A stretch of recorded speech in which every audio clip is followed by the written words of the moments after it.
magaalada Buuhoodle waxaa maanta lagu xusay xuska 18 May ee maalinta nadaafadda gobolada Isii. Qaar ka mid ah shacabka magaalada Buuhoodle ayaa isugu soo baxay wadooyinka weyn ee magaalada Buuhoodle. Sidoo kale waxaa ka qayb qaatay maamulka Puntland ugu horeeyay gudoomiyaha gobolka magaalada Buuhoodle Cabdirasaaq Xasan Xundub iyo caaqile iyo saraakiisha ciidanka ugu sarreeyay maamulka Puntland iyagoo dhamaantood sheegay ahmiyadda u leh 18 May ee maalinta nadaafadda gobolada Isii. waa kuwan iyagoo ka hadlay qashinka laga nadiifinayay magaalada iyadoo maanta u asteysnayd maalinta nadaafadda gobolka Cayn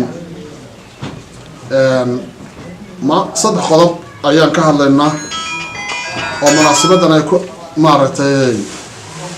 ku aadanayd. midda koowaad waxa weeye qashin qaadkaas weeye in lagu xuso maalinta 18 May sidii sanadahanba ay ka jirtay caado ahayd in la nadaafiyo dhammaan degmooyinka gobolka kooban. midda labaad waxay ahayd inaan maanta ku xusno xasuuqa ka dhacay Kalshaale oo iminka muddo laga soo wareegay mas'uuliyiintii markaas siyaasiyan u waday iyo kuwii ciidan ahaan u wadayna maanta ay wali xilka hayaan. taas waxaan ku xusaynaa inaanu bulshada ku baraarujinno mas'uuliyiintii u geystay xasuuqaasi maanta inay wali xilka ka hayaan Somaliland iyaga oo aan ka warqabno waxay ka shaqeynayaan maamulka maanta ka jira Somaliland.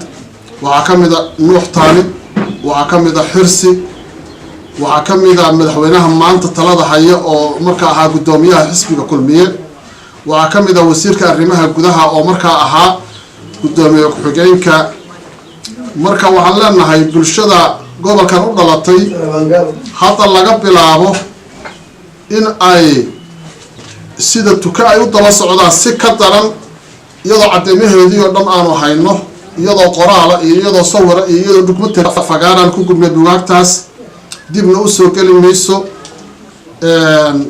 kuwa ku haran ee ku fiirsanana wali gacanta ku dhigana gacantaana ku dhigi doonaa hadii la ka maalintii irakayn uu ila cali guur xabada ku dhuftay maliin aqlabeynu walaalahay kobtaasay ka bilaabatay xabada iyo colaada SL ay noo qabtay.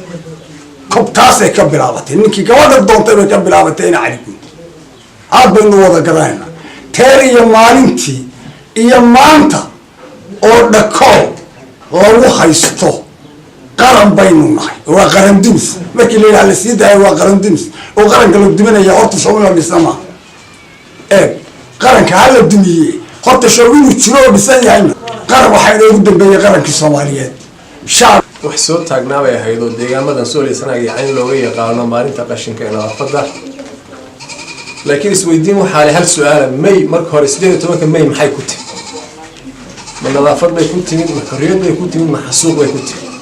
18 May waxay ku timid xasuuq. waa kiiskii Kalshaale ee uu Sheekh Salmaan Mudciga ka asalkiisu muxuu ahaa? maxay ku dambeysay go'aankii ahaa wada qod xasuuqii mas'uuliyiinta uu sheegay gudoomiyaha gobolka ay geysteen ayay ku dambeysay. xilka waxay wada hayeen inta aan sheegay bay dowladda Soomaaliyeed wada shaqeynayeen.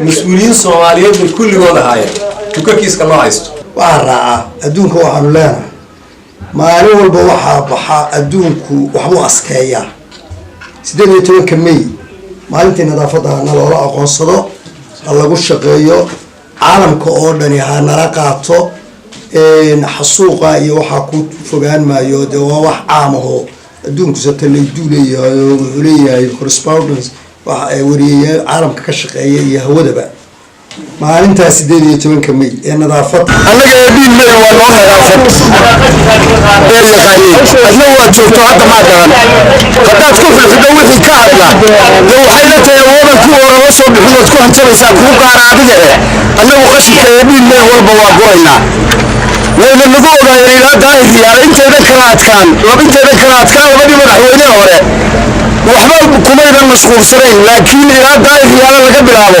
ilaa siiraayoo ka horreeya qashinkayaga waa ogaa waana daawanayay waa maalintii nadaafadda 18 May waxaa joognaa magaalada Buuhoodle dhammaan waxaan u mahadnaqayaa bulshooyinka reer Buuhoodle qaybaheeda kala duwan oo maanta si fiican uga soo qayb gashay qodobkaas waxaanu maanta xusanaa 18 May nadaafadana dhammaan magaalada oo dhan waa ka soo bulshaduna si fiican u shaqaysan نجمة محمود صلاة تلفزيون عالمي رويال TV مقالة بوهود.